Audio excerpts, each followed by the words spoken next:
Graça e paz para a igreja. Deus abençoe a todos os irmãos presentes nesta manhã de domingo. Desejar boas-vindas para quem está nos visitando hoje pela primeira vez aqui nessa congregação. Que o Senhor possa abençoar os irmãos. Foram convidados por alguém? Ou como é que chegaram aqui? O pastor Alex? Qual o nome da irmã? É seu esposo? É isso? Qual o nome do esposo? Leonardo? O Elton, seja bem-vindo, tá? Deus abençoe. Então tá bom, irmãos. Pegue, por favor, a palavra de Deus. Vamos lá? Nós vamos continuar fazendo a exposição do livro do Êxodo. Nós estamos fazendo essa exposição já há algum tempo, pregando e mostrando à igreja a importância de confiarmos em Deus, o quanto Deus ele governa todas as coisas, e mostrando também que o juízo de Deus ele é estabelecido sobre um coração desobediente. Tá ok? Consegue aumentar um pouquinho da cor?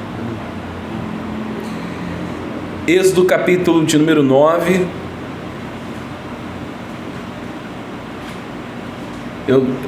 Eu acho que eu não estou enxergando muito bem, mas tem alguém, aquele irmão está com a igreja, com a camisa do Flamengo no culto? Tá não, né? É uma afronta ao pastor. É uma afronta. Tenho certeza que foi para afrontar, né?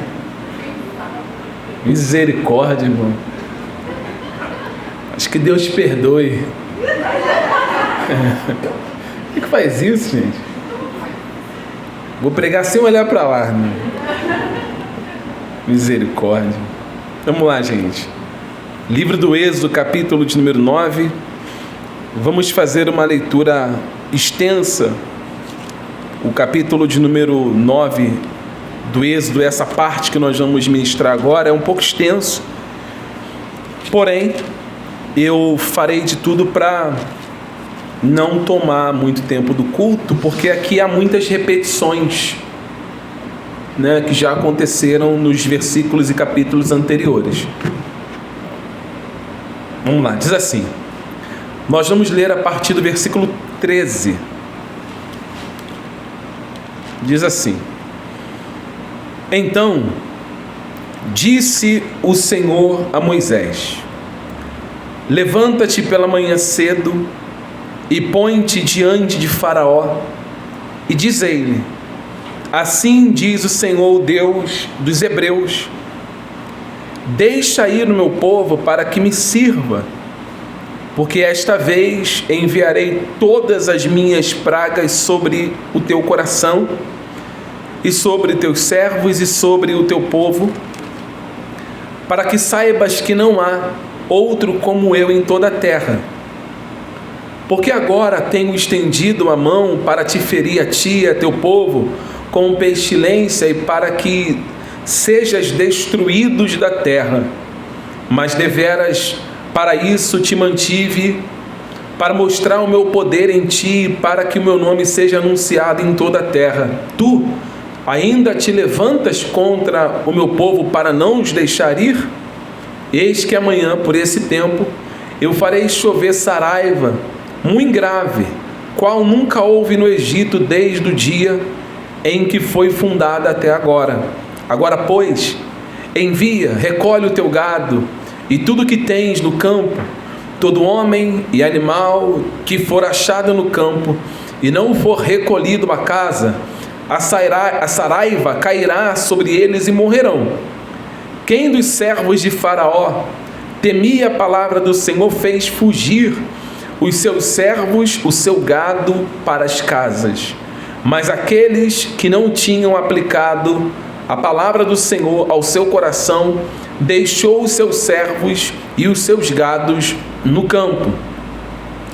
Então disse o Senhor a Moisés: Estende a mão para o céu e haverá saraiva em toda a terra do Egito, sobre os homens, sobre o gado e sobre toda a erva do campo na terra do Egito.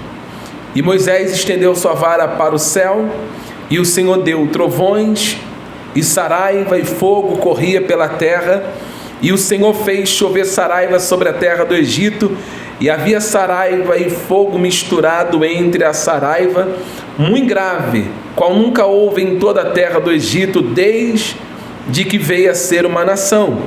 E a saraiva feriu em toda a terra do Egito tudo quanto havia no campo, desde os homens até os animais, e também destruiu toda a árvore, toda a erva do campo, e que brotou todas as árvores do campo. Somente na terra de Gósen, onde estavam os filhos de Israel, não havia saraiva. Então o faraó mandou chamar Moisés e Arão e disse: esta vez pequei, o Senhor é justo, mas eu e meu povo somos ímpios. Orai ao Senhor, pois que basta, para que não haja mais trovões de Deus nem saraiva, e eu vos deixarei ir, e não ficareis mais aqui. Então lhe disse Moisés: então, saindo da cidade, estenderei as mãos ao Senhor, os trovões cessarão, e não haverá mais saraiva, para que saibais que a terra é do Senhor. Todavia, quanto a ti e a teus servos, eu sei que ainda não temereis diante do Senhor Deus. E o linho e a cevada foram feridos, porque a cevada já estava na espiga, e o linho na cana. Mas o trigo e o centeio não foram feridos, porque estavam cobertos. Saiu, pois, Moisés de Faraó da cidade, estendeu as mãos ao céu, e cessaram os trovões, e a saraiva e a chuva não caiu mais sobre a terra. Vendo Faraó que cessou a chuva e a saraiva e os trovões, continuou a pecar, e agravou o seu coração, ele e os seus servos. E assim o coração de Faraó se endureceu, e não deixou ir os filhos de Israel, como o Senhor assim tinha dito a Moisés. Amém? Vamos orar. Pai, em nome de Jesus, nós clamamos a Ti, cremos que o Senhor é Deus e aquele que fala conosco. Nós estamos aqui nesta manhã de domingo, crendo que o Senhor, conhecendo o nosso coração, tem a sua direção e a sua palavra a nos dar. Todos nós aqui precisamos ser direcionados pelo Senhor, guiados pelo Senhor. Fala conosco, Pai. Ainda que a sua palavra nos fira, nós temos convicção de que as feridas feitas pelo Senhor a qualquer homem, elas são feridas de amor, com o propósito de salvar a vida do homem daquilo que está reservado para todos os filhos da desobediência. Só o Senhor pode converter um coração, só o Senhor pode salvar o perdido. Nós levamos a Tua palavra até o ouvido, que o Teu Espírito leve a Tua palavra até o coração e convença os que precisam ser convencidos de que viver longe do Senhor é o maior perigo de todos. Fala conosco, nos edifique, nos exorte e nos console. Faça isso para o Teu nome ser glorificado, meu Senhor. Esta é a nossa oração, no nome santo e no nome poderoso de Jesus. Amém. A igreja, por favor, pode sentar no seu lugar.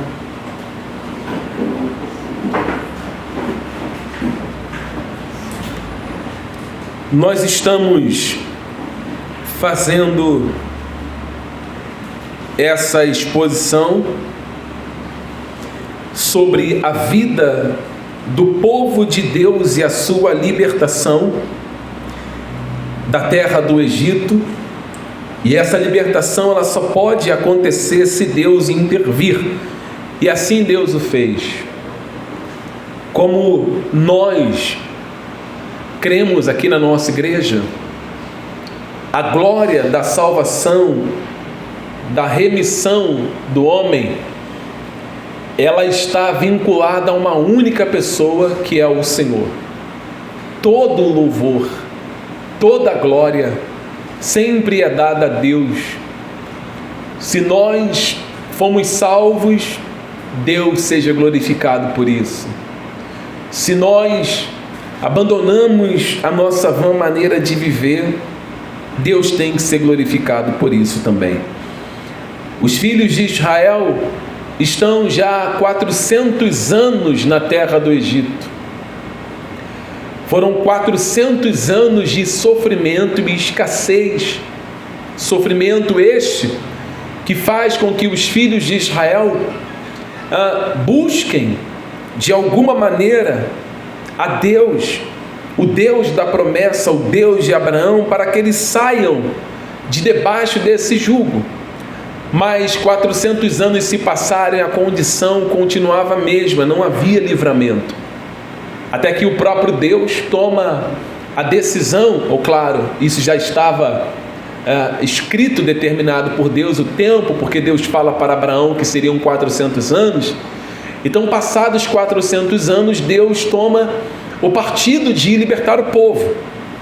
Deus, quando fala com Moisés no Monte Sinai, Deus já havia alertado a Moisés que essa libertação não seria tão fácil, não seria tão simples, não seria algo da noite para o dia, levaria tempo e custaria muito caro para Faraó, mas também para os filhos de Israel. Para os filhos de Israel custou muito caro porque no início do anúncio da libertação, os filhos de Israel tiveram mais trabalho, foram chicoteados, penosamente tiveram que fazer tijolos sem palha, eles necessitavam de palha para fazer os tijolos, e quando Moisés disse para Faraó libertar o povo, para o povo ser livre e celebrar ao Senhor uma festa no deserto, Faraó multiplicou o trabalho dos filhos de Israel, então isso foi penoso para os filhos de Israel. E futuramente seria penoso também para Faraó e seu exército, para todos os moradores do Egito. Porque Deus diz para Moisés o seguinte: você vai falar para Faraó deixar meu povo ir. De antemão estou te avisando que o coração dele vai ficar duro, ele não vai liberar o povo, fique ciente disso. Mas eu entrarei com juízo sobre o Egito e chegará um momento que o povo sairá do Egito. Mas fique sabendo que o coração de Faraó permanecerá endurecido. Então Moisés não é um homem inocente acerca do endurecimento do coração de Faraó. Ele está vacinado. Ele está ciente do que vai acontecer. Quem não está ciente, assim de maneira clara, são os filhos de Israel de modo geral. Mas Moisés e Arão estão cientes do que vai acontecer. Então Deus vai derramando pragas sobre o Egito. E nós sabemos que a primeira coisa que Deus faz é transformar aquelas águas do Egito em sangue, ferindo diretamente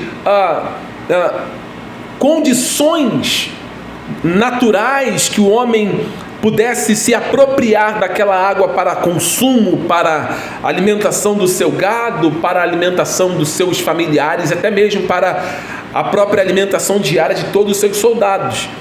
Eles não tinham mais a água para se banhar. Os vasos que tinham dentro das residências, onde tinha reservatório de água, porque não foi só o Nilo, tudo se transformou em sangue. Tudo.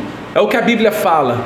As águas das cisternas, as águas do Nilo, as fontes que haviam no Egito, as águas que estavam depositadas em qualquer lugar, tudo se transformou em sangue e eles ficaram sem água potável para consumir. Parece que, diante de uma situação dessa, o coração de Faraó ele deveria se inclinar, falar: puxa vida, nunca vimos uma coisa dessa no Egito. Mas aquilo que Deus disse para Moisés acontece. Ele não deixa o povo ir, endurece o coração, então Deus novamente traz outra praga sobre eles. Deus faz com que a terra do Egito seja tomada de rãs, como nunca houve em todo o mundo. As rãs entram na casa, entram nos dormitórios, elas entram na cozinha, nos armários. A terra é tomada numa tal proporção que começa a gerar incômodo a Faraó e os habitantes. Mas mesmo assim, Faraó não deixa o povo ir. A Bíblia diz que mesmo depois disso, Faraó, com o coração muito endurecido, Deus manda uma outra praga sobre eles, que, se recordo bem, pragas de piolhos, que toma toda a cidade, todos eles são atacados, são incomodados, e assim Deus vai fazendo. Deus vai trazendo praga após praga. Depois do piolho, Deus traz a praga das moscas e não para. Vem praga sobre os animais feridos, os animais morrem. Deus, na sua sexta praga, traz praga de úlceras, que quando você pega a Septuaginta e você vai ler essa palavra úlcera na sexta praga, muitos acreditam, e é assim que na tradução está, não é úlcera comum, é como se fosse furúnculos, cheio de pus, que dava na carne dos egípcios, e os primeiros a serem contaminados com esses furúnculos foram aqueles magos que também faziam feitiços, que fez com que a serpente se transformasse, o cajado se transformasse numa serpente para afrontar Moisés, e assim por diante. A Bíblia vai dizer que esses furúnculos foram tão graves sobre esses magos, que nunca mais a história cita eles. Pelo menos no Antigo Testamento, James e Jambres nunca mais são citados. Nós acreditamos que ele ainda estava com Faraó, ao lado de Faraó, mas eles não são citados mais. Agora, o que Deus vai fazer é muito mais pesado ainda. O que Deus vai trazer sobre o Egito é um fenômeno da natureza que o Egito até tinha o costume de ser presenciado no Egito, que era a chuva de granizo, porque dos meses de janeiro até o mês de março chovia granizo no Egito. Então eles sabiam que nesse período do mês chuva caía em forma de granizo no Egito. Mas da maneira que Deus vai trabalhar, da forma que Deus vai trabalhar e como Deus vai fazer, eles nunca tinham visto na vida. Então essa sétima praga que Deus vai enviar, Deus envia com um propósito muito claro. Primeiro propósito é mostrar que Ele é soberano sobre tudo, sobre o coração do homem e sobre tudo que há nesse universo. Sol, lua, estrelas, vegetação, águas, tudo está no controle absoluto de Deus. Deus vai manifestar o seu poder não somente por vontade própria, Ele é soberano e pode fazer isso, mas Deus tem um propósito em manifestar o seu poder, e Ele usa o meio para manifestar o seu poder, e o meio que Deus vai usar é o Faraó, é o coração endurecido de um homem para manifestar o seu poder. Deus governando o coração do homem o tempo inteiro, não eximando o homem de responsabilidade, porque ao mesmo tempo que Deus tem um controle do meu coração, eu também sou responsável pelos meus atos, muito responsável. Faraó está na palma da mão de Deus e Deus vai governando tudo. E eu vou fazer de tudo aqui pregando para tentar dividir em 5 blocos essa mensagem de maneira bem sucinta. O primeiro bloco é do versículo 13 ao versículo 17, onde Deus manifesta o seu poder. Com que propósito? Vamos ler aqui, Êxodo capítulo 9, do versículo 13 até o versículo 17. Diz assim: Então disse o Senhor a Moisés: Levanta-te pela manhã cedo e põe-te diante de Faraó e dizei-lhe: Assim diz o Senhor, Deus dos Hebreus: Deixa aí meu povo para que me sirva, porque esta vez enviarei toda a minha praga sobre o teu coração e sobre os teus servos e sobre o teu povo. Para quê? Para que saibais que não há outro como eu em toda a terra, porque agora eu tenho estendido a minha mão para te ferir, a ti e teu povo, com pestilência, e para que sejais destruída da terra. Mas deveras para isso eu te mantive, para mostrar o meu poder em ti. Veja que Deus ele diz aqui claramente que Faraó é o meio É o instrumento que Deus está usando para demonstrar o poder dele. Deus é muito claro na palavra. Ele diz assim, ó: para isso eu te mantive, para mostrar o meu poder em ti e para que meu nome seja anunciado em toda a terra. Tu ainda te levantas contra o meu povo para não os deixar ir? Deus está declarando que manteve Faraó vivo, mesmo podendo destruir Faraó, porque Deus poderia destruí-lo da noite para o dia, meus irmãos. Deus não necessita manter o homem vivo sem propósitos. Se você, nós que estamos aqui, estamos vivos, Deus tem que ser glorificado por isso.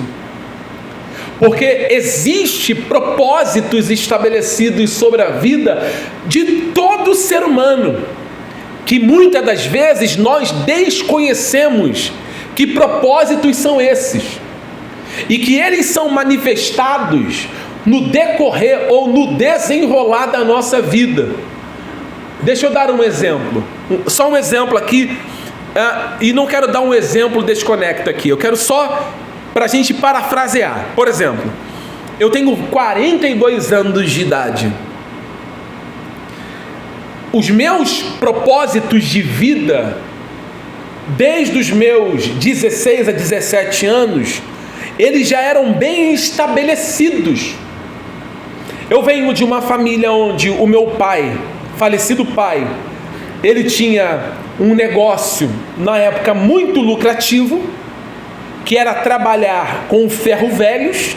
Isso, eu estou 42, coloca 30 anos atrás, mais 30 anos atrás. Então era muito lucrativo, donos de ferro velho ganhavam muito dinheiro, e meu pai trabalhava com peças de reposição na beira da Dutra. Então quase que todo o Rio de Janeiro, quando precisava de peças de carro, ia comprar nesses lugares. Então na época meu pai não era um homem muito sábio, mas ganhou muito dinheiro, e gastou muito dinheiro, que ele era viciado em jogo de sinuca e de baralho também. Então perdeu muito dinheiro. Então nasci nesse ambiente onde, dentro desse ferro velho, o que mais ia eram policiais civis e delegados de polícia, porque eles tinham que vasculhar o ferro velho, e ao mesmo tempo que vasculhavam, recebiam propina para deixar muita coisa passar debaixo do tapete. E para muitos que não sabem, eu não tenho problema nenhum em falar isso, porque isso foi descoberto, foi denunciado pelos jornais da época, quando a polícia foi lá no ferro velho do meu pai e teve que levar a minha irmã em custódia, é um assunto para outro dia, né? Mas sai no RJ, né? Porque um delegado amigo do meu pai de Cabo Frio deixou um carro para meu pai sumir com o carro, meu pai não sumiu com o carro, e aí passou uma viatura na frente da Dutra, meu pai bêbado, deixou o portão aberto, eles viram na placa, viu que o carro estava dando como roubado, que ele não desfez do carro a tempo. Ou seja, eu vivi nesse ambiente. Eu poderia, nesse meio, no ambiente que eu estava, seguir a mesma direção do meu pai. Assim, eu vou ter um ferro velho, vou ganhar dinheiro, porque eu vi meu pai ganhar muito dinheiro, e é isso que eu vou seguir. Mas não, o meu projeto de vida era ser delegado de polícia, porque eu achava lindo, né? Delegado novo, chegava lá com um brasão na polícia aqui, no pescoço, armado, com um monte de... É isso que eu quero para a minha vida. Eu vou ser isso. Isso com 16, 17 anos. Falei, eu vou ser isso aí. E comecei a me estudar para isso. Novo. Falei, pai, eu quero ser isso. Pai, eu quero isso. E comecei focado nisso. Falei, eu quero andar assim, bem arrumado, gravata, terno. Esse é o projeto de vida que eu tenho. Só que Deus, Ele estabelece propósitos sobre a vida do homem, que o homem não tem forças nem para lutar contra isso. Porque Deus vai manifestar o poder dele sobre a vida de cada um de nós, querendo você ou não. Porque Deus tem o controle de absolutamente tudo. Tudo. De repente, quando eu fui ver, eu estava dentro de uma igreja e estudando para ser pastor, sem saber como eu cheguei lá. Eu simplesmente fui parar lá. E quando eu vi, eu estava cheio de apostilas na mão, aprendendo a falar em público, aprendendo técnicas na época, em outro ministério lá atrás, para conseguir ter a atenção das pessoas. Enfim, Deus foi governando a minha vida de lá para cá, e é a mesma coisa com você. Você pode até dizer assim: não, quem governa a minha vida sou eu, quem controla a minha vida sou eu. Você já poderia estar morto a essas horas do campeonato. Eu também. Quem nos preservou até aqui, para um propósito que talvez você ainda não saiba, foi Deus. Talvez você desconheça e você diz assim: para quê? Tantas coisas que eu passei. No caso de Faraó, no caso deste homem aqui, o propósito aqui é Deus, através de juízo sobre Faraó, glorificar o nome dele através de juízo, porque o que vai vir sobre Faraó e sobre o Egito é juízo de Deus. E Deus está dizendo: quem te manteve vivo fui eu. Eu poderia ter te matado, mas eu te preservei. Eu preservei você com um único objetivo: glorificar o meu nome, e para que toda a terra do Egito saiba que eu sou o único Deus. Não existe outro Deus além de mim. E assim, já faço uma aplicação aqui direta, que Deus pode fazer isso com você também. Deus pode. Ainda que você diga assim: eu não vejo saída para mim, porque eu tenho manias disso, ou eu tenho vícios disso, ou eu gosto de fazer isso. Deus não está limitado ao que você gosta de fazer. Deus não está limitado aos seus projetos pessoais de vida. Deus não está limitado àquilo que você quer para o teu futuro. Deus tem o poder de desfazer tudo o que você planejou, de tirar todas as coisas do centro da sua vontade, para que a vontade dele seja estabelecida, porque ele é Deus, ele tem um controle sobre nós. Então ele está mostrando para Faraó: eu mantive você de pé, eu te mantive de pé para glorificar o meu nome. Ou seja, Deus governa toda a história para cumprir os seus propósitos. Vamos ler aqui Romanos capítulo de número 9, por favor. Quando o apóstolo Paulo cita esse versículo para nos ensinar que Deus governa todas as coisas. Romanos capítulo 9. Romanos 9, Romanos capítulo 9, versículo 17, o texto diz assim: porque diz a Escritura a Faraó: para isto mesmo te levantei, para em ti mostrar o meu poder, e para que o meu nome seja anunciado em toda a terra. Só que o 18, Paulo diz: logo pois, compadece de quem quer e endurece a quem quer. Paulo está deixando claro que sobre a vida de Faraó, Deus endureceu ele porque Deus assim o quis fazer. Deus está trabalhando no coração daquele homem e ele achando que está no controle das coisas, mas ele não está. Deixa eu falar uma verdade para você, meu querido e amado irmão. Nós não estamos no controle de nada. Às vezes só achamos, tá? Achamos que temos o controle, mas nós não temos. É duro, mas é uma verdade. Nós não temos o controle de nada. De nada. Quando nós vamos ver, Deus muda toda a cena. Nós estamos lá pintando um quadro. Eu acho que vermelho branco e grená é a melhor cor que existe, né? É o mais bonito que tem. Que deixa... Que foi? As cores mais belas. Aí vem Deus e coloca, puxa... Ele não puxa preto ele não puxa não. Aí ele vai e puxa um azul para pintar o quadro. Aí ele puxa um cinza para pintar o quadro. Aí você diz, mas o azul, eu não gosto do azul, a pintura é minha. Deus diz, não,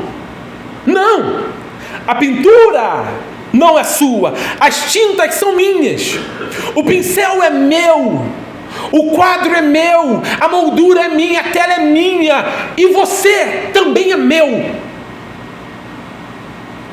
Eu executo da maneira que eu quero fazer. E Deus pode fazer isso positivamente e pode fazer isso também negativamente. Ele pode fazer em você para que você seja uma bênção, para que o nome dele seja glorificado e as pessoas saibam que ele é o Senhor. Mas ele também pode estabelecer juízo da mesma forma para que todos saibam que ele é o Senhor, porque ele governa a história. Então quando alguém diz assim, eu estou no controle de tudo, Deus fala, você está louco, porque até o ímpio Deus fez para o dia do juízo, segundo Salomão fala em Provérbios 16, rapidinho. Irmãos, eu vou ter que correr um pouco porque o texto é longo e eu não quero enfadar você, tá bom? Então eu vou sempre estar pedindo para você, se você puder, ir agilizando a nossa leitura, deixando sempre a Bíblia aberta. Provérbios 16, vamos ler o versículo de número 4, diz assim: o Senhor fez todas as coisas para o seu próprio fim, e até o ímpio para o dia do quê? Foi Deus que fez. Ou seja, até o ímpio acaba servindo os propósitos divinos. Esse homem, Faraó, esse título que ele tem, ele vai servir um propósito. E Deus esclarece do versículo 13 até o versículo de número 17, que foi para isso que ele foi mantido. Então assim, se você está com vida, Deus tem te dado graça para você ir ao culto, você levantar todas as manhãs, orar, quando for dormir, orar também, dê graças a Deus por isso. Dê graças a Deus, e que essa vida que você tem, que ela seja para um propósito positivo, que seja para Deus glorificar o nome dele sobre você e através de você também. Porque no caso de muitas pessoas nesse mundo, elas vão glorificar a Deus através do juízo. Eu preguei essa mensagem em Nova Iguaçu domingo passado. Deixa eu fazer um adendo aqui nessa pregação. 2 coisas há de acontecer sobre toda a raça humana, e ninguém aqui, todos nós aqui, não temos como escapar disso. 2 coisas: ou nós vamos enfrentar o juízo de Deus, ou nós vamos enfrentar a disciplina. Não tem como fugir. Sobre o salvo, a Bíblia diz que nós não entraremos mais em juízo, mas sobre quem é salvo vem disciplina. Se você tem um filho a quem você muito ama, o que você faz com o seu filho quando ele te desobedece? Deus, ele usa essa referência para falar como ele trabalha. Se um pai cheio de defeitos e falhas disciplina o seu filho que ama, quanto mais Deus. Então, sobre aqueles que pertencem a Deus, que vão glorificar o nome dele positivamente, ele vai disciplinar. Então a disciplina no presente momento, ela parece ser ruim, mas é boa para mim e para você que somos cristãos. Pastor, e o juízo? O juízo é condenação mesmo. O juízo é condenação. Hebreus 9, 27. Está ordenado, pois, ao homem morrer uma única vez, vindo depois disso o juízo.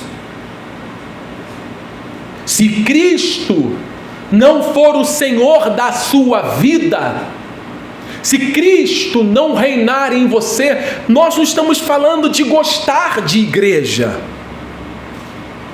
Nós não estamos falando de ser simpatizantes ao Evangelho, não. Nós não estamos falando sobre essa questão. Nós estamos falando de um Cristo que salvou a nossa vida e reina em nós. Se Cristo não reinar em você, se Cristo não governar você, se Cristo não gerar no seu coração temor, irmãos, você nem por disciplina passa nessa vida. O que vai acontecer com você é Deus entrega os homens aos seus próprios prazeres e faz com que as orações dos ímpios que eles fazem sejam ouvidas e respondidas. Pastor, Ageu Magalhães diz que uma das formas de Deus estabelecer juízo sobre alguém é que sobre a vida daquele homem, a oração dele seja respondida da seguinte maneira: que seja feita a sua vontade. Quando Deus diz ao homem, tá bom, então que a tua vontade seja feita, isso pode ser um juízo pesadíssimo sobre um homem. Agora, quando nós falamos, Senhor, que a tua vontade seja feita, para você fazer isso, para você declarar, para você suplicar, para Deus fazer a sua vontade, a vontade dele sobre a nossa vida, irmão, o teu coração tem que estar em Cristo. Porque geralmente, homens e mulheres que oram buscando a sua própria vontade, o coração não está em Cristo. Cristo não reina aqui. Cristo não é o Senhor da vida. Nós que somos salvos não podemos ter um comportamento semelhante de Faraó. O nosso coração, ele já não é mais um coração de pedra, porque esse é um dos efeitos da salvação, da eleição de Deus. Ele não somente te salva, ele regenera você, ele muda você. E claro que essa mudança é um processo progressivo até a vinda de Cristo, mas é uma mudança visível. Não se muda só no dia do juízo, se muda na caminhada. Nós somos transformados de fé em fé, de glória em glória, abandonando as nossas fraquezas, abandonando as nossas esquisitices e deixando para trás e seguindo, olhando para Cristo. Não há mudança em Faraó, mas na igreja, no povo de Deus, no meio da congregação, essa mudança tem que ter. Olha quantos sinais, olha quantos juízos já foram derramados sobre o Egito, e olha o coração desse homem. Deus está falando para ele: eu poderia ter te matado, mas eu te deixei com vida para glorificar o meu nome. Você não enxerga que levantar todas as manhãs, de manhã bem cedo, com o coração ainda batendo, não é um anúncio de uma grande misericórdia sobre nós? Porque nós poderíamos ter morrido durante o sono, mas Deus preservou a gente. Agora, qual é o propósito? Para que fim? Nós somos um meio de quê? Nós somos um meio positivo ou negativo? Nós estamos ali para Deus ser glorificado positivamente, fazendo bem, dando testemunho de vida, orando pela família, nos comportando de maneira zelosa, ou nos comportando como ímpios? Então Faraó não é um modelo para você, mas dentro desse contexto tem um modelo. O texto vai nos apresentar um modelo que a igreja tem que seguir. Volte em Êxodo, por favor. Êxodo, agora nós vamos ler do versículo 18 ao 21, que é o nosso segundo ponto aqui. Êxodo capítulo 9. Vamos ler do 18 ao 21, por favor, igreja. Diz assim: eis que amanhã, por esse tempo, farei chover saraiva muito grave, como nunca houve no Egito desde o dia em que foi fundada até agora. Agora, pois, envia, recolhe o teu gado e tudo o que tens no campo, todo homem e animal que for achado no campo e não for recolhido à casa, a saraiva cairá sobre ele e morrerão. Quem dos servos de Faraó temia a palavra do Senhor fez fugir os seus servos, o seu gado para as casas, mas aquele que não tinha aplicado a palavra no seu coração, do Senhor ao seu coração, deixou os seus servos e o seu gado no campo. Então você observa que antes da praga chegar, Deus manda avisar. Deus avisa para recolherem, tirarem do campo todos os homens, todos os animais. Aí a mesma palavra é dita para todos. Ouça-me, por favor. Como aqui agora, é a mesma pregação para todos. Todo mundo está ouvindo.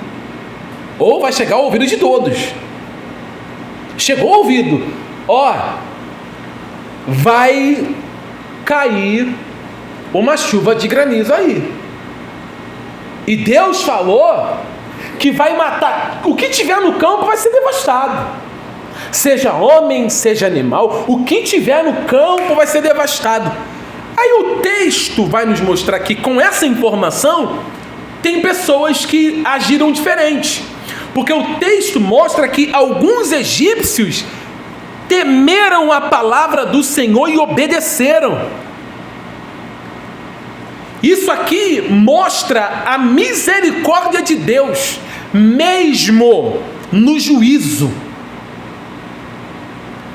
No meio de um juízo que vai cair sobre esse mundo, que vai cair sobre os habitantes dessa terra, nós estamos anunciando a palavra de Deus dia após dia.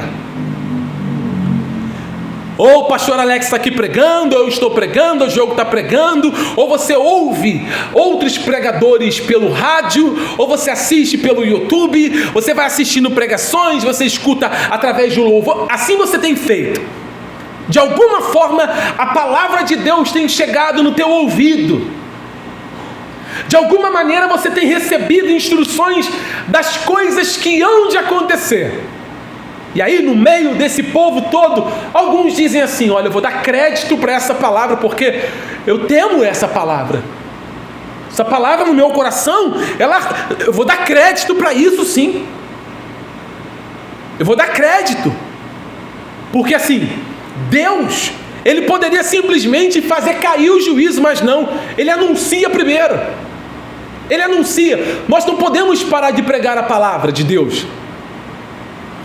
Nós temos que continuar pregando a palavra de Deus, porque nós não sabemos quem do meio de todo esse povo, aqui ou fora desse povo, pertence ao Senhor. Eu não estou dizendo que esses egípcios aqui foram convertidos. Não é isso que eu estou dizendo. Eu estou mostrando a questão comportamental. É o comportamento desses homens que falta em muitas pessoas. Eles ouviram a palavra, eles deram ouvidos de que realmente aquilo iria acontecer, meu Deus do céu.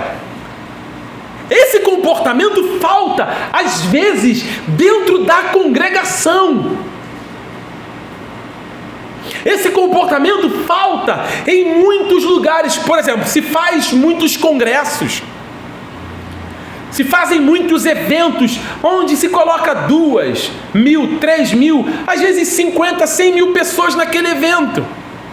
E tem muita banda, é show, é louvores e aquela massa pulando, aquela massa cantando, aquele povo eufórico que parece que todo mundo ali está dando crédito para a palavra de Deus. Mas quando a palavra mesmo vai ser pregada, anunciada e todos escutam, nós veremos o efeito se aquelas pessoas realmente ouviram a palavra de Deus, é quando elas saírem dali e começarem a colocar em prática. Nós olhamos e o censo recente que foi feito diz que a população cristã no Brasil tem crescido de maneira severa. Aonde Onde nós conseguimos ver essa mudança? Porque se você olhar para a Inglaterra, quando havia um crescimento dos cristãos no país, na Inglaterra, na Escócia, tinha perseguição, tinha muita libertinagem, tinha, mas quanto mais conversão, mais mudança no país. Se você olhar para a Suíça, uma mudança espetacular que aconteceu naquele país por causa de João Calvino. Onde está essa mudança no Rio de Janeiro? Onde estão esses 3, 4, 5 mil cristãos que agora são cristãos? Que a gente não vê essa mudança na sociedade. A gente não vê essa mudança no mercado de trabalho. A gente não vê essa mudança na faculdade, nas escolas. Ou você acha que na faculdade, desculpe aqui a minha sinceridade, você acha que na faculdade só tem aquele bando de maconheiro que fica lá nos intervalos fumando maconha lá naqueles cantão, pinchando a faculdade, botando faixa de socialistas, comunistas? Lá na mesma faculdade tem muitos e muitos cristãos. Mas são cristãos, não todos, alguns cristãos nominais, que são aqueles adeptos ao cristianismo, que gostam dos louvores da igreja, que gostam de domingo ir ao culto, mas falta conversão. A conversão é que faz com que o impacto do cristianismo aconteça aonde nós estamos instalados. Por isso que eu concordo com o pastor Heber Campos, que ele diz que nós precisamos viver um evangelho radical. Quando nós abandonamos o evangelho radical, foi que o relativismo tomou conta das denominações. Fomos aceitando tudo, bota para dentro. O negócio é botar para dentro. Não há mudança. Quanto mais gente, melhor. Não. Venham todos que quiserem ouvir. Servir a Deus, venham. Mas que a palavra de Deus mude o homem. Transforme o homem. Liberte o homem na mente. Faça o homem uma pessoa melhor, uma mulher melhor, com um comportamento plausível, ilibado, honesto, aquilo que seja salutar, que seja algo que a sociedade possa olhar e falar assim: eis uma mulher honesta e temente, eis um homem honesto nos negócios, honesto no trabalho, honesto na escola, fiel ao casamento, pai como mãe, como amigo, zeloso em boas obras, em tudo. Mas a sociedade olha para o cristão e ela se escandaliza com o tipo de cristãos que nós temos hoje. E ela diz: eu não posso ser um cristão igual a esse indivíduo, porque isso aqui eu não quero ser. E faz com que muitas pessoas achem que todas as denominações são iguais, que todo o cristão é igual. E aí o remanescente tem que remar mais pesado, tem que remar mais pesado, luta mais, guerreia mais, até desfazer esse impacto negativo. Então, quando eles ouviram a palavra, imediatamente, vou dar crédito para isso, foram lá no campo e tiraram os animais do campo que pertenciam a eles, deram crédito. Lembra de Noé? Lembra de Noé? Noé está lá. Deus disse: faz a arca que vai chover. Enquanto ele construía aquela arca, aqui eu faço um adendo, é só uma conjecturação. Imagine, anos sem chuva, e está aquele homem fazendo aquela arca gigante. Imagine as palavras que Noé ouviu construindo aquela arca. Deus disse para ele: faz, e ele imediatamente fez, porque ele acreditou que a chuva ia cair. Ele acreditou, ele não ponderou, ele vai, ele executa, e ele constrói aquela arca linda. E o texto diz que Noé entrou na arca e Deus selou ela por fora, e a chuva caiu, levando todos de uma única vez. Morreram, não morreram só adultos, morreram adultos e crianças, inclusive crianças de peito. Deus matou todo mundo. Aí você corre para o Novo Testamento. Aí Jesus vai dar um exemplo, vai citar alguém para falar da sua volta. Aí Jesus fala assim: assim pois como foi nos dias de Noé, assim também será a vinda do Filho do Homem.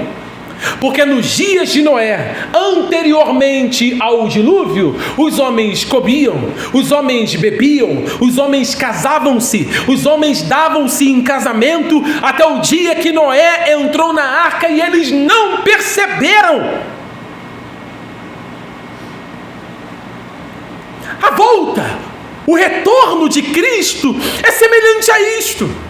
Nós estamos dizendo para você: Cristo voltará. Lava suas vestes no sangue dele, arrependa-se das más obras, abandone tudo aquilo que é pragmático. Não está conseguindo, confessa e fala: Senhor, eu não consigo, porque eu tenho prazer nessa lama, eu tenho prazer nesse vômito, mas eu não quero mais isso para a minha vida. Ele é poderosíssimo para te tirar desse lamaçal, porque ele tem o poder para arrebentar correntes e algemas.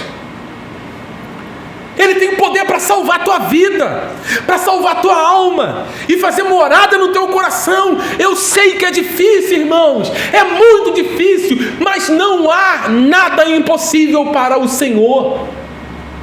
Nada. Moisés disse: olha, vai acontecer. E o texto diz que imediatamente alguns homens fizeram. Deus não tem prazer na morte do ímpio, segundo Ezequiel 33. Antes que o ímpio se arrependa e se converta do seu mau caminho. Esse é o prazer de Deus. O convite de Deus era para que aqueles homens se arrependessem. Foi isso que aconteceu em Nínive. Enquanto para Jonas melhor a morte dos ninivitas, Deus pregou através de Jonas a palavra lá e eles se converteram. Faraó, infelizmente, sofrerá o juízo, porque ele não inclinou o seu coração, e ele é responsável por isso também. E o texto vai mostrar que da mesma forma que alguns responderam positivamente, outros responderam negativamente, porque o versículo 21 diz: mas aqueles que não tinham aplicado a palavra do Senhor ao seu coração, deixou os seus servos e seu gado no campo. É tipo isso aqui, ó. Escuta isso aí há tanto tempo. Toda vez que eu vou no culto, tem um pastor lá falando sobre a volta de Jesus. Acostumado já com isso, já. Essa história, Jesus é um cara legal, né? Ele entende. Tudo bem. Jesus compreende, né? Quem sabe um dia, quem sabe uma hora, que Deus esteja trabalhando em você, no seu coração, na sua vida,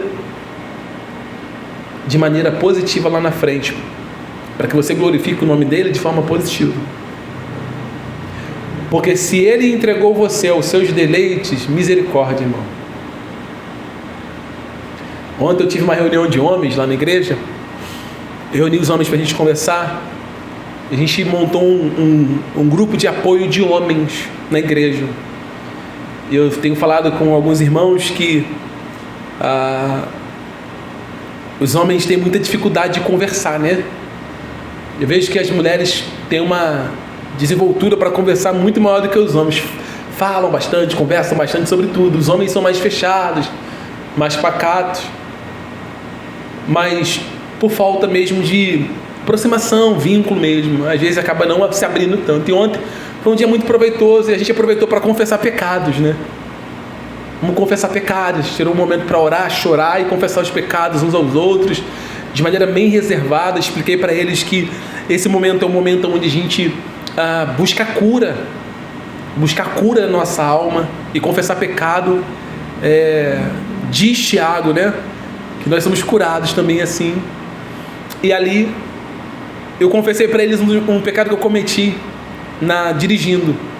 Eu moro na Posse e ali sempre eu tenho que fazer, vocês talvez não conheçam, para eu fazer o retorno, irmão, eu tenho que ir lá embaixo e descer e fazer o retorno lá embaixo. E sempre eu faço bandalha, sempre fiz. Sei lá, acho que fiz mais de 1000 vezes. Sério? Sempre fiz. No mesmo lugar. Moro ali, sempre. Bandalha ali. Tem carro, faço bandalha, corto um pedação. Aí, anteontem, acho que foi quarta-feira, eu venho com o carro. Costume, sabe aquela coisa normal? Aí fiz a bandalha. Quando eu fiz a bandalha, o meu coração doeu. Nunca tinha doído, de verdade. Mas meu coração doeu. E na hora, eu falei, poxa, isso está errado. Estou fazendo aqui uma imprudência no trânsito. Isso aqui é pecado, cara. Na hora.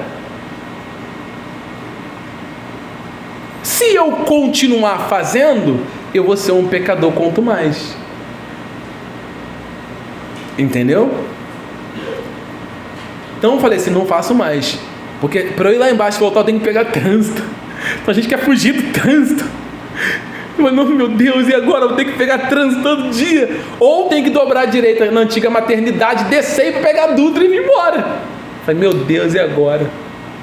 Ah, vou ter que andar um pouquinho mais. É 1 quilômetro, 600 metros a mais, vou ter que andar. Mas louvado seja Deus que o meu coração doeu. Amém, irmãos? Você pode dizer assim, mas isso é uma coisa insignificante? Pois é. Imagine você encontrando com o irmão da igreja, vendo você fazendo aquilo ali. Ô pastor Washington, viu o senhor fazendo uma imprudência ali no trânsito? Pode fazer isso? Aí você tem que falar assim, pode, Deus não leva em consideração não, é isso? Não é isso que você vai dizer?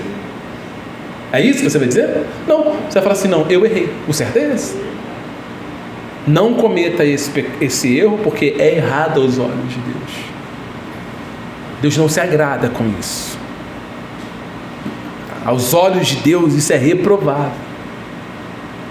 O que eu estou tentando ministrar à igreja aqui é que se o meu coração ele for um coração tão malvado que eu não sinto mais a ponto de Deus falar comigo e eu não ser sensível nesse quesito de falar assim, isso importa. Irmãos, você está correndo um perigo muito grande. De verdade, estou falando isso como pastor para você. Se você comete delitos e você acha assim, Deus me entende, seu coração não dói a ponto de você sentir pesar e chorar e falar, meu Deus, me ajuda a não cometer mais isso, você está correndo muitos riscos. Risco de vida. Porque nós falamos sobre juízo aqui, parece uma coisa assim tão irrelevante, né? Mas não é irrelevante. Não é. O juízo é uma coisa que, se os homens pudessem se arrepender no inferno, não haveria ninguém lá. Só que o arrependimento no inferno é tarde demais. É tarde demais. Você lembra daquela parábola, ou aquela história que Jesus conta, que 2 homens morreram? Um foi para o seio de Abraão e outro foi para o Hades. Quando ele chega no Hades, ele fala assim, eu estou aqui em tormento, deixa eu voltar para anunciar aos meus irmãos, manda com que Lázaro molhe pelo menos a ponta do dedo na água para refrescar minha língua. Tarde demais. Quem está aí não pode passar para cá, nem os daqui passar para aí. É tarde. Então você observe que ouvir a voz de Deus e obedecer imediatamente é bênção para a tua vida. É bênção. É um bom sinal. Pastor, a palavra entrou no meu coração, está viva no meu coração e eu estou lutando contra isso. Glória a Deus.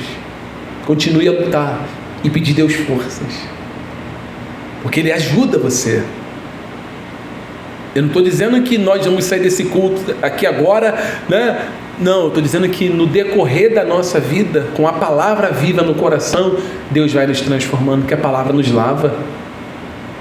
Amém, irmãos? Amém, igreja?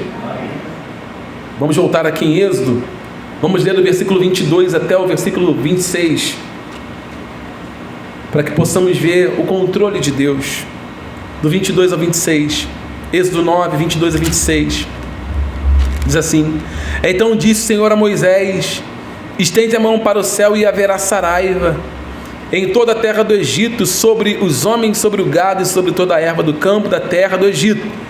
E Moisés estendeu sua vara para o céu, e o Senhor deu trovões e saraiva, fogo corria pela terra, e o Senhor fez chover saraiva sobre a terra do Egito, e havia saraiva e fogo misturado entre as saraiva, muito grave, qual nunca houve em toda a terra do Egito, desde que veio a ser uma nação. E a saraiva feriu em toda a terra do Egito todo quanto havia no campo, desde os homens até os animais. Também a saraiva feriu toda a erva do campo, e que brotou todas as ervas do campo. Somente na terra de Gósen, onde estavam os filhos de Israel, não havia saraiva. Aqui nós percebemos que Deus tem um controle sobre tudo, como eu disse no início da pregação. O pastor Augustus Nicodemos, ele diz uma coisa sobre esse assunto. Ele fala que nós não temos como dimensionar o tamanho dessas saraivas.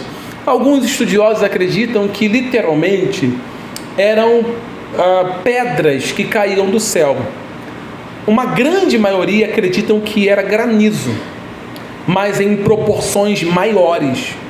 Como o Egito estava acostumado com granizo nos períodos de janeiro até março, então eles sabiam que era normal cair granizo sobre a terra do Egito nesse período, como eu já disse. Mas nessa proporção não, desse jeito não. Alguns acreditam que era do tamanho de uma bola de golfe.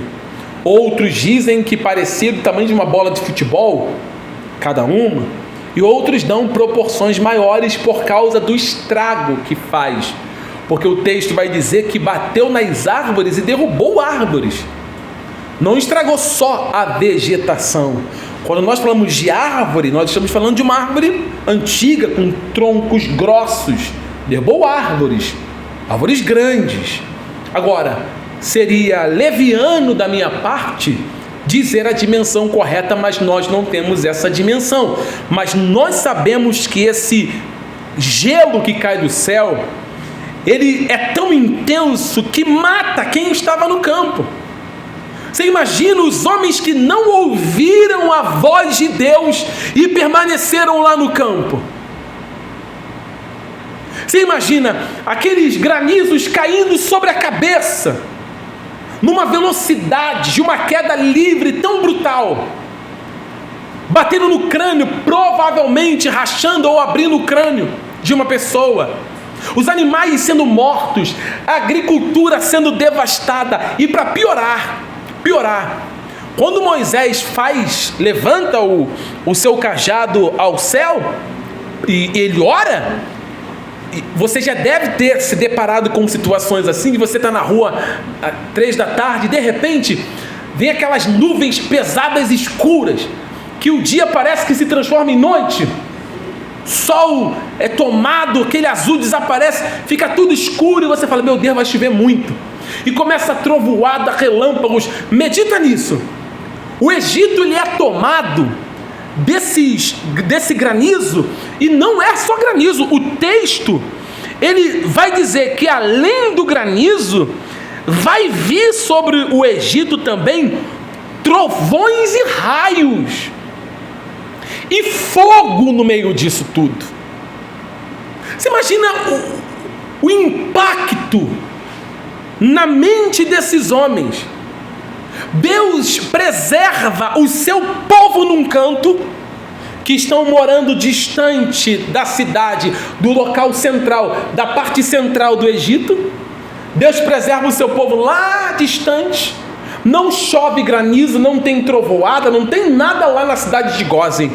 Povo preservado, povo protegido por Deus, enquanto aqui no Egito tudo está sendo destruído. Irmãos, a nossa igreja acredita que a Nova Jerusalém, ela vai descer do céu. ela desce do céu para essa terra. Nós acreditamos nisso, que nós vamos entrar nesse lugar para morar. Mas ouça o que nós estamos falando com você. Um dia nós seremos removidos daqui. Deus vai nos tirar daqui. Esse mundo que você vê hoje, todas as coisas pela ordem de Deus serão reequilibradas. Mas acredite, esse mundo ele vai ser muito devastado. Muito devastado. Ele vai ser atingido por tudo quanto você puder imaginar. E não pense você assim, a igreja vai estar onde? Nós acreditamos que vamos passar por essa tribulação. Mas a nossa alma, ela é intocável. A nossa matéria, ela pode até perecer, mas a nossa alma, ela é intocável. O juízo de Deus virá sobre os homens, como está caindo sobre o Egito. Faraó nunca viu isso em toda a sua vida. Nunca viu. Nunca. Mas Deus está fazendo isso para mostrar que Ele tem o controle. Lembre-se, a guerra aqui não é uma guerra somente entre israelitas e egípcios. É uma guerra entre deuses. É uma guerra religiosa, onde Deus está mostrando que todos os deuses do Egito não são nada diante dele. Que onipotente é só um. Que o Todo-Poderoso é só um. Que os outros não passam de imagem de escultura. Que quem tem o controle de todas as coisas é só um. Então, aquele estrondo no céu, aquelas pedras de gelo caindo, homens morrendo, e irmãos, não tinha como fazer nada, a não ser reconhecer, a não ser olhar e falar assim, realmente, Deus está no controle de todas as coisas. Vamos abrir aqui em Apocalipse capítulo 16, por favor, porque se eu recordo, eu até já citei esse texto aqui, mas Apocalipse 16, que mostra para nós que algo parecido há de acontecer. Apocalipse 16, já estou concluindo. Vamos ler o versículo 17. Diz assim: e ao sétimo anjo derramou sua taça no ar, e saiu grande voz do templo do céu do trono, dizendo, está feito. E houve o quê? Vozes, trovões e relâmpagos, e um grande terremoto como nunca tinha havido desde que há homem sobre a terra. Tal foi tal grande terremoto. E a grande cidade fendeu-se em 3 partes, e as cidades das nações caíram da grande Babilônia. Se lembrou Deus para lhe dar o cálice do vinho da indignação da sua ira. E toda a ilha fugiu, e os montes não se acharam. E sobre os homens caiu do céu uma grande saraiva, pedras de peso de 1 talento, e os homens blasfemaram de Deus por causa da praga da saraiva, porque sua praga era muito grande. Então, Apocalipse mostra que essas coisas, esse gelo, essa praga que caiu no Egito, provavelmente há de se repetir como juízo de Deus. E os homens blasfemando. Irmãos, eu não sei se aqui em Campo Grande aconteceu, eu não sei se aqui aconteceu. Como eu moro em Nova Iguaçu, acho que só em Nova Iguaçu aconteceu. Você se lembra que caiu um granizo lá em Nova Iguaçu? Foi noticiário em todos os lugares de jornal. Alguém se lembra disso? Aqui no carro não? Mas em Nova Iguaçu caiu um granizo. Os carros que estavam no shopping Pedreira, irmãos, eu estou falando isso que foi muito perto de mim. O tamanho do gelo parecia uma bola de beisebol mesmo. de tão grande que era, que abriu buracos no para-brisa. Você pode buscar isso até no YouTube, tem lá. Abriu buraco do tamanho de uma bola de beisebol, o gelo. Os telhados da casa foram totalmente varridos. Agora você imagina tudo isso, junto com fogo, junto com trovão, junto com raios. O coração de Faraó é tomado de pavor. E aí a gente vai concluindo, voltando lá em Êxodo, porque quando Faraó vê todas essas coisas, e é isso que acontece com a grande maioria das pessoas, olha como é que Faraó vai se comportar quando essas coisas acontecem. Do 27 ao 30 agora. Então Faraó mandou chamar Moisés e Arão e disse-lhe: esta vez pequei. Ou seja, as outras vezes que ele endureceu o coração não foi pecado, né? O verdadeiro arrependimento é quando você reconhece, tá? Que você fez outras coisas pecaminosas e também foi pecado. Não é só aquilo não. As coisas escondidas. Faraó fez tantas coisas para trás, mas agora está dizendo: Moisés, eu reconheço que isso aqui que eu fiz é pecado. Mas ele já tinha cometido muitos outros pecados. Então o Faraó mandou chamar Moisés e Arão e disse-lhes: esta vez eu pequei.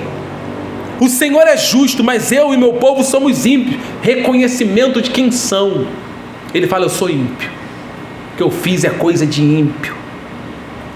O que eu fiz não é coisa de crente. Amém, irmãos? Amém? Faraó era crente? Sim ou não? Nós somos cristãos? Então tenhamos comportamento de quê? Devemos agir como cristãos, falar como cristãos. Ele reconhece. Eu tenho que reconhecer, e você também, quando você falhar. Não chame de acidente aquilo que Deus chama de pecado.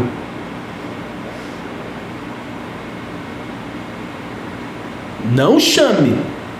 É pecado, é pecado. Não fique dando outros adjetivos para o teu pecado. É uma abominação a Deus, reconheça. Aqui nós encontramos, aspas, essa pequena qualidade do Faraó. Pequei. E outra coisa, aqui nesse momento, olha o comportamento dele. Esta vez pequei. O Senhor é justo. Ele fala: é justo, Deus é justo. Eu não sou. Em outras palavras, ele está dizendo: o que está acontecendo aqui é justo. Amém, igreja? Sabe qual uma das coisas que eu tenho discutido bastante com um pastor amigo? É sobre nós não sermos homens e mulheres suficientes para colher o que plantamos. Nós temos a habilidade de ir lá fazer tudo errado. Pecar, aprontar e etc. Mas nós não temos a hombridade de, quando chega a hora da colheita, de colher e falar assim: é justo. Amém, irmãos? É justo. É justo. Eu ultrapassei nesse negócio aqui. É justo que dê errado mesmo. É justo. Deus não compactua com erro. É justo. Você teve um comportamento errado, mentiu no teu trabalho lá, semeou uma contenda no sentido de você querer tomar a vaga do teu colega. Você semeou aqui porque tu queria a vaga daquele teu colega lá, e você foi lá e fez uma contenda e ninguém sabe que foi você. Aí você vai lá, consegue assumir o cargo. É justo que você, lá no cargo, depois seja removido. Você fala assim: eu estou sendo perseguido no trabalho, era tudo que eu queria, esse cargo, meu Deus. Mas como é que você chegou lá? Como é que você conquistou esse carro? Como é que você conquistou essa casa? Como é que você construiu essa família? Foi destruindo outra família?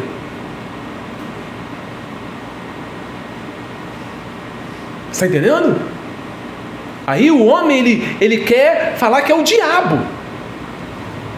Aí o diabo está assim: não tem nada a ver com isso aí não. Você está colhendo, tu plantou, cara. Tem nada a ver com isso. Eu só te incitei a você mentir. Eu só te incitei, mas isso aí é a tua colheita. Colhe aí. Então o homem e a mulher, nós que estamos aqui, é tirar a lição do texto para aplicar na nossa vida. É reconhecer que Deus é justo. Amém, igreja? Porque Faraó está falando, é justo. Deus é justo, dá certo. Dá certo. Está acontecendo, tudo bem. O pecador da história sou eu. O ímpio da história sou eu. Eu reconheço que eu sou ímpio, que eu fiz foi errado e Deus é justo. Tá certo? E ser homem, ser mulher.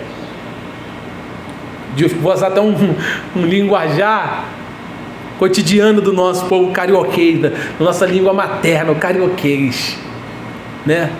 A gente tem que assumir os nossos B.O.s.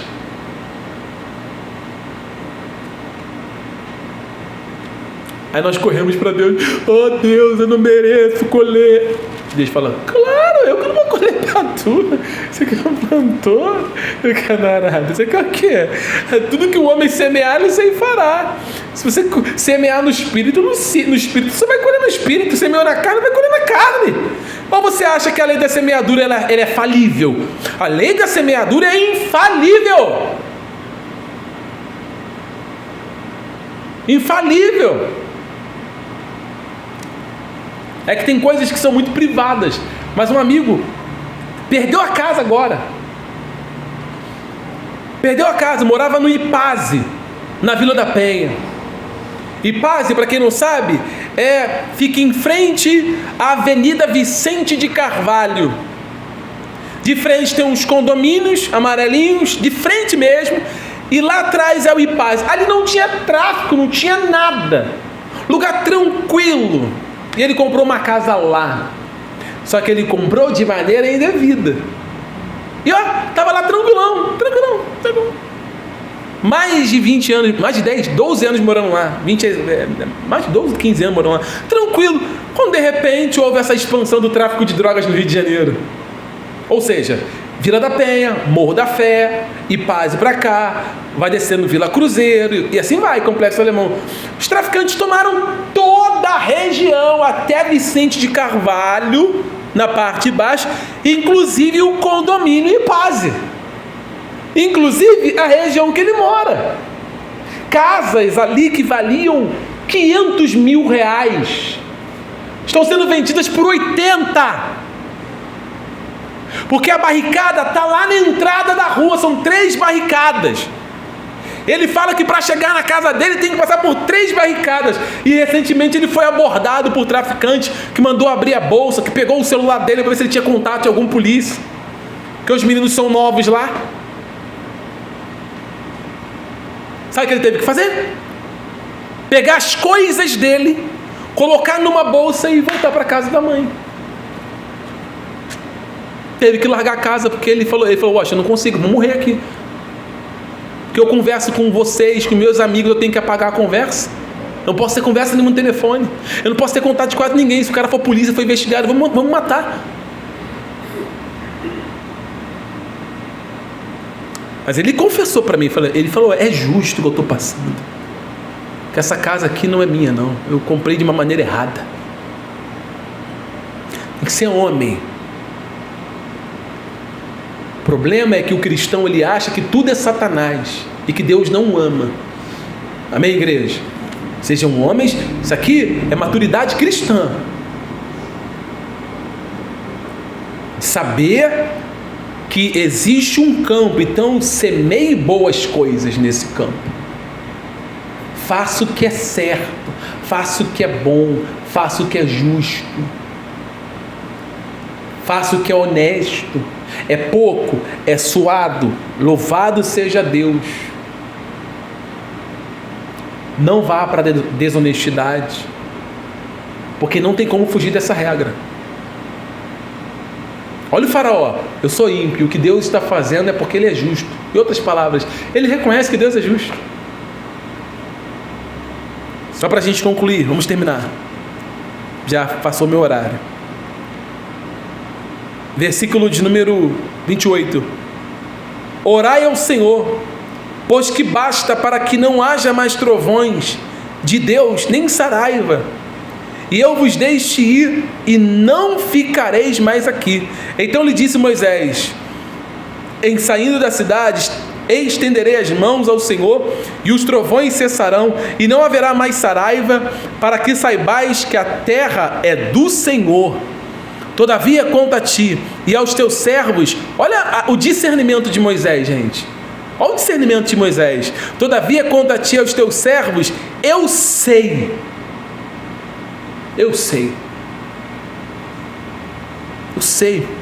que ainda não temereis diante do Senhor Deus. Moisés está ciente de que eles não são crentes. Moisés está ciente de quem eles são. Eu sei. Se reconheceu, parabéns. Mas eu vou orar. Mas eu sei que vocês não temem a Deus. Sei. Aí o versículo 11. Aí vem uma conversa aqui meio que desconecta. Parece que é desconecta do assunto. Que do nada ele vai começar a falar do plantio. Versículo 31. Que tem tudo a ver. E o linho e a cevada foram feridos, porque a cevada já estava na espiga, e o linho na cana. Mas o trigo e o centeiro não foram feridos, porque estavam cobertos, ou não tinham nascido. O elemento principal para a sobrevivência dos egípcios aqui era o trigo e o centeio.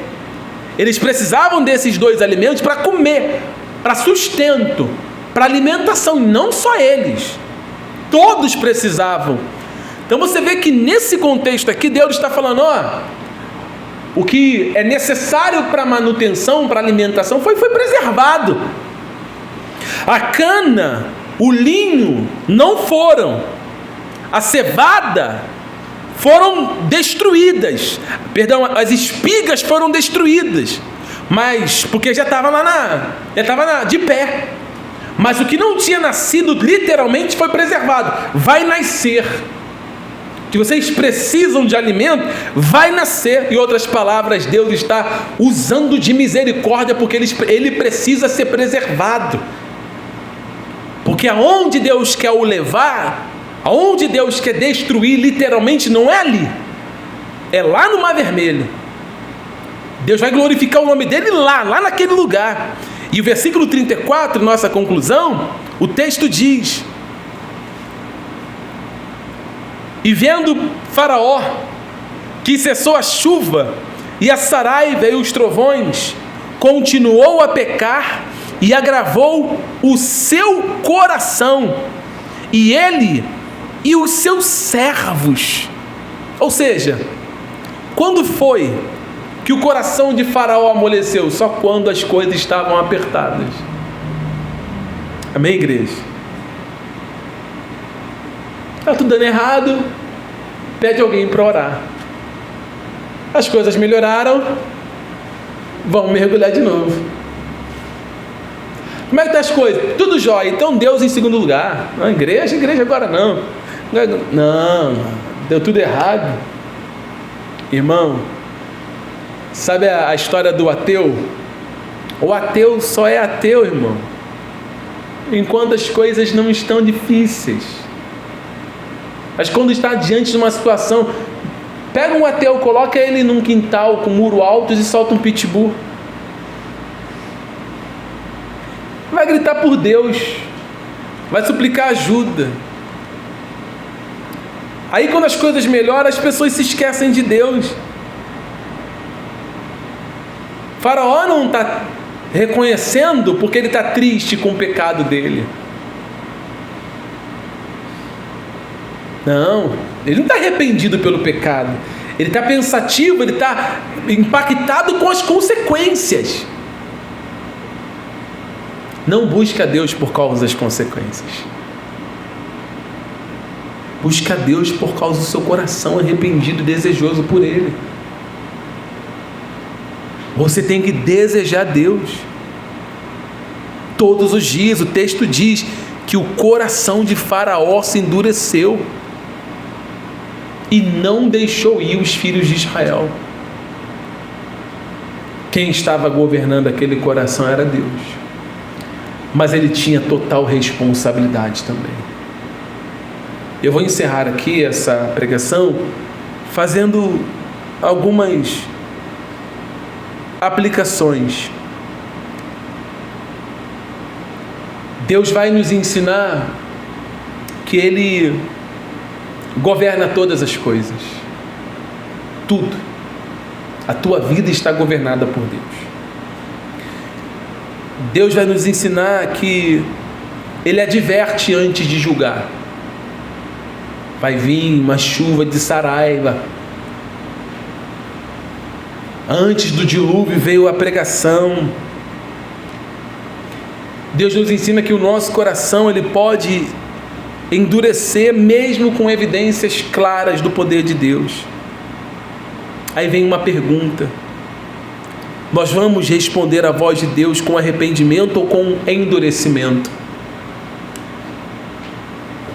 Porque Faraó, depois de tudo que viu, respondeu a tudo aquilo com endurecimento. Eu encerro dizendo, esse culto vai terminar agora. Nós vamos encerrá-lo. E a sua resposta ela vai ser ou arrependimento ou endurecimento. Mas nenhum dos senhores, inclusive eu, seremos tomados por inocente. Porque estamos cientes do que está por vir. Cientes que o Senhor esteja preservando você positivamente para a salvação e não para o dia do juízo. Porque com o Faraó foi preservação para juízo. A igreja é preservação para a glória. Passando por tudo que vamos passar. E vamos passar por muitas coisas. Mas somos guardados pelo Senhor. Então vai guardando o nosso coração até o dia de Cristo. Até o dia de Cristo, seu coração, ele vai estar protegido, porque aquele que começou a boa obra é fiel. Pense nisso, medite nisso. Que o Senhor te dê graça e me dê graça para vivermos de acordo com a sua vontade. Amém? Ficar em pé.